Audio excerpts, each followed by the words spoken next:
Hey guys, we are doing something a little bit different today. I'm going to be recommending a book to you that I think you guys should go out and read, and it's called 27 Stars, 27 Gods by an author called Vic Di Cara.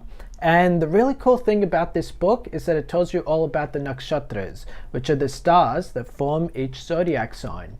So if you look at the 12 zodiac signs, there are 27 stars specifically that whenever the moon transits over it, it changes its meaning, as in it gives you a new influence here.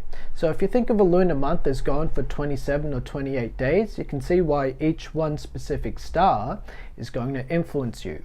But the really cool thing about this book, as opposed to other books about these 27 stars, is that it goes into mythology. And that mythology is actually the secret source of this book, and it's why I recommend it to you guys. So astrology, palmistry, mythology, they were all composed by the same group of monks in ancient India. It's really the same way of giving the same information. Astrology equals palmistry, and that equals like Vastu, that equals face reading, that equals mythology.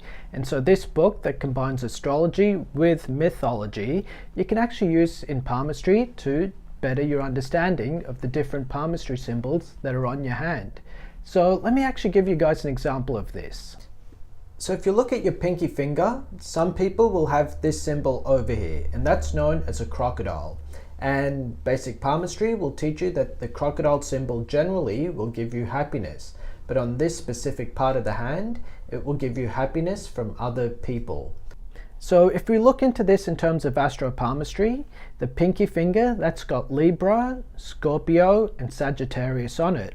And this horizontal line that runs through the middle there, we can time that at approximately 16 degrees Scorpio, because the top of this phalange is 0 degrees Scorpio, the bottom is 30 degrees Scorpio, and a horizontal line in the middle there would be about 16 degrees Scorpio. And that just happens to be where the Anuradha star sits, known as the Anuradha nakshatra. So let me actually read a little bit out of this book, just so we can connect all the dots and why happiness from other people is shown by this symbol in this nakshatra on your hands. And I'm quoting here, so the author's saying the Anuradha nakshatra, it's really all about devotion. And the deity that rules this star is Mitra. He's the god of devotion and friendship. And so what this star is really all about, it's a star of deep devotion. It's essentially getting gifts and favors from other people. And that's why your happiness comes from other people when the symbol of happiness is sitting on this nakshatra on your hands. And so later on in this section of the book, Vic Di Cara writes different stories about Mitra just to emphasize how this particular god brings happiness from other people. So we can connect that mythology into the palmistry symbol.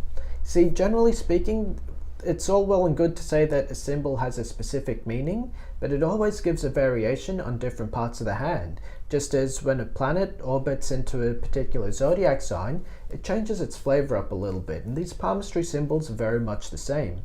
So when a happiness symbol is connected to a friendship symbol, that will tell you that happiness comes from friendship or from other people. That's a really cool thing about this. You can put two and two together that way and figure out why this symbol here has this particular meaning. A lot of the old palmistry texts, they didn't teach us that. They just told us that this is what the meaning is of this sign in this place. But if you reverse engineer it, you can actually get the meaning for all of this and why that's the case.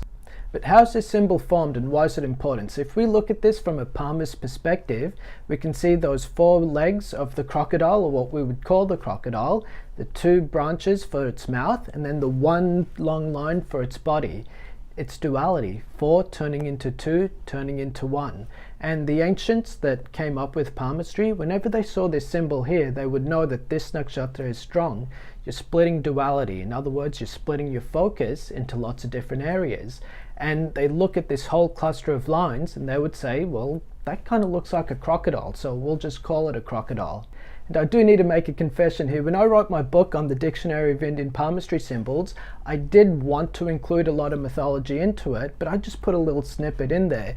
I couldn't go through as much detail as this book does, basically because it would have taken me decades just to do all that kind of research. So I just did the surface level stuff there.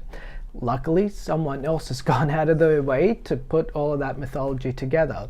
That's the other reason I recommend this book to you. And I should also mention that I'm not actually getting paid to do this book review or to recommend it to you. I don't know the publisher, I don't know the author, and other than just emailing him for permission to do this review and use some of his images off his website, I don't actually have contact with him. This is just an honest thing that I'm giving to you guys, because if you're into palmistry, then you'll want to know the background of why these symbols are formed the way they are, and also why they got the names that they do. And it's the mythology that teaches you all of that. Luckily, it's all here in one place. So I've got the link to this guy's website. If you do want to check out the book, it's going to be good for you. If you have any questions, let me know. Thanks a lot, guys.